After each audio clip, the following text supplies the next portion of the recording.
as I was saying previously, I'm sorry, somehow we got disconnected, but this is when I was continuing to skit of let's talk about being in love with somebody and they're not in love with you. And people will say they in love with you, but they won't. But let's just be honest, as I was saying previously, having sex before marriage is not of God. That is a sin.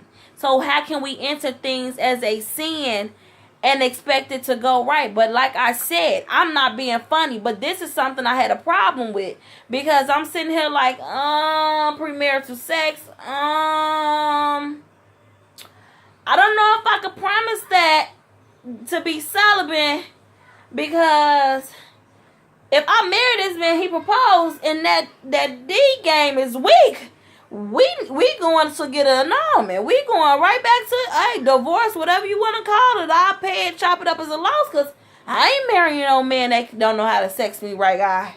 And I'm just being honest. That's what I'm thinking in my head. That's the devil. That's what I'm thinking in my head. But when God sends someone for you and you really trust him and you really stepping out on that faith, he knows what the desires of your heart is. And I'm not saying sex is the only thing. It's a lot of things that we shouldn't be doing. We shouldn't be shacking up before marriage. That's what the Bible say. We shouldn't be living together before marriage. But I ain't being funny. This is what I'm saying in my head. These my thoughts. I'm not marrying nobody I ain't never lived with. What if he nasty as hell? What if he nasty? What if he trifling? What if he don't brush his teeth? Like, what if he, no, I'm not doing that. I'm not doing that. But see, it's better to see a person that they works. I love for a guy to see me as I am, which I don't wear makeup often. You can go through any one of my Facebook pictures. The most I wear is lipstick and maybe some eyeshadow. But all that foundation and the eyebrow filler and all that other type of stuff, whatever. Hey, I'm not even big on weave and all of that stuff. I don't have nothing against it. But look, I love when a man looks at me and see me with my hoodie and with my jogging pants on, and he sees the inner beauty inside of me. I love that. Now, does that mean he's the one for me? No. But hey, I'm just saying. Because when you change in the inside, when God does something with you, you don't look the same.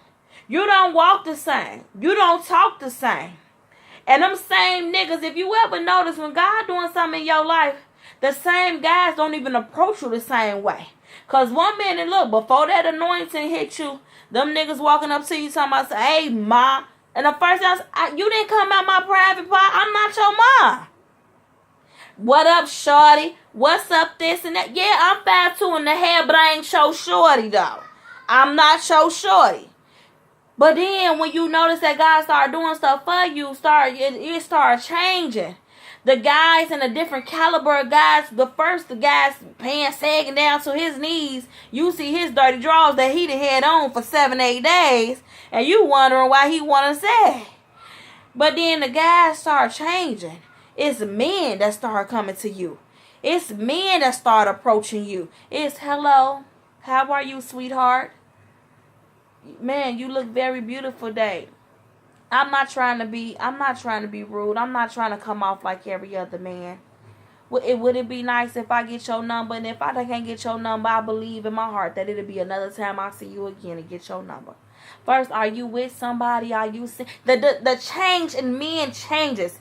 See, God takes you out that comfort zone. He don't want you comfortable, because he wants you to recognize what he's doing. He takes you out that comfort zone. You used to that light-skinned nigga with them waves, or you used to that dark-skinned nigga with them dreads. See, no. He gonna take you out that comfort zone. The man still gonna be attractive to you, because, look, chemistry is everything sometimes to me. Baby, I like for my man to be looking across the room and give me that little side by. He ain't gotta say nothing. I know it's going down. You know what I'm saying? But he takes you out your comfort zone. The man still gonna be attractive, but he takes you out of a place of comfortability. He puts you in an awkward place so you can be aware. So you can know it's him. So you can believe and you know. But see, first you got to get that relationship with God. Because if you ain't got that relationship with God, and I ain't trying to be no preacher or nothing. I'm just telling you what I know. I'm telling you what I've been through. That man had dogged me, had put me through the dirt and threw me through the treadmill. People was wondering how you still with him. How do you still love him so much?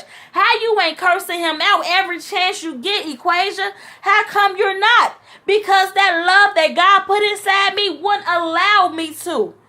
It wasn't. A lot of times I wanted to blast him for the sucker he was. I wanted to blast him. But do I believe that he wanted to do me like that? No. I believe he had great potential as a man. I believe he had great works as a man. I believe in him. But at the same time, when people don't follow God's timing, he has to start substituting you. He has to start bringing somebody else in now, because now he see you ain't being obedient to my word. You was supposed to be his wife. You was supposed to be a husband. But see, you playing games. Like, step on back. Let me move you on back and let me get the one that's listening to me and step up. And that's just how it go. So please be aware of your surroundings. Please be aware that every nigga that says they love you, they don't love you. Be aware when a man, and when I say a man of God, a God-fearing man, a man that's so afraid of God that even if he no, I ain't going that way. She fine, but she ain't worth God striking me down for this. She ain't worth it. Even women, he cute, but you can't have my number. I'm married. I'm a married woman. I'm in a relationship. And I'm in a relationship building with something. See, ain't nobody got time. People got kids now. In their 30s. Ain't nobody got time to be playing around and playing house. Not saying that any guy I meet, I'm talking about, you want to get married? No. But I'm with meeting guys that's building towards potentially could be long term. I'm not looking for a short term fling. And if you're looking for a short term fling, then it ain't with me. Now, guys will trick you and make you think, and women will too, will make you think they everything and all that. Let me just help y'all out real quick, since we want to go into the truth. Let's kill the devil right now. Men, if you meet a woman and they have to announce who they are when you meet them, like, I'm understanding, I'm patient, I don't go to clubs, I cook, I clean, I take care of my kids, I work, I do that. If they gotta tell you all that, 9 times out of 10, they fucking lie. It's a lie, because guess what? Them actions gonna show. You gonna see that. The more you start hanging around her, you gonna see that. Because see, what she doing is trying to plead her case. But see, if you ain't guilty, ain't no case needed to be pleaded. People gonna recognize it on you. They gonna recognize the way you carry your kids, the way you carry where your children at, the way your home is when they come in. They don't have to explain nothing. And vice versa with men. If a man gotta tell you, yeah, I ain't about that dope life. I ain't doing that. I don't be sleeping with my baby mama. I don't whoop-de-woo, all the extra stuff. He's lying. Because guess what? It's gonna show. Call me old school, call me old fashioned, call me whatever you want. But I believe that when God brings two people together and they have a children's mother or a children's father, I believe that everybody should be on one accord.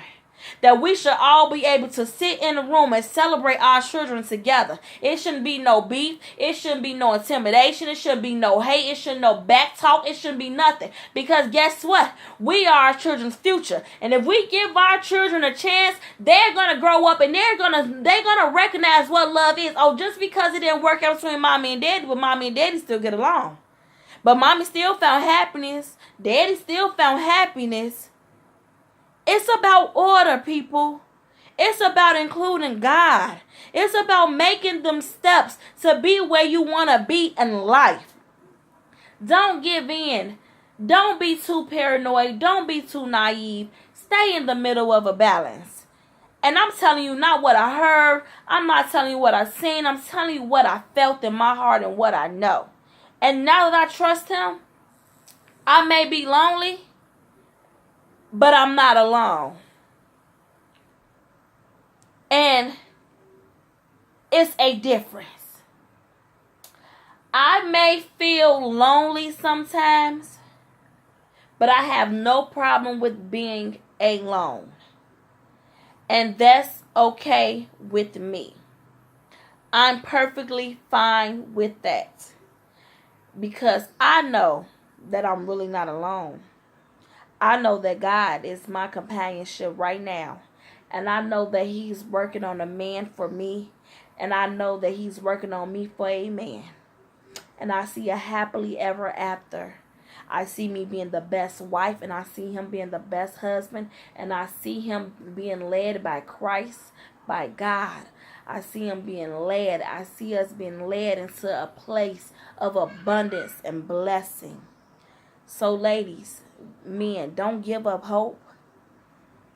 Just recognize what's real and what's not. Recognize most of all what's God. Once again, we all been hurt. I've heard the saying that's for every heartbreak you give, you will receive. That's not true, especially when your heart is pure.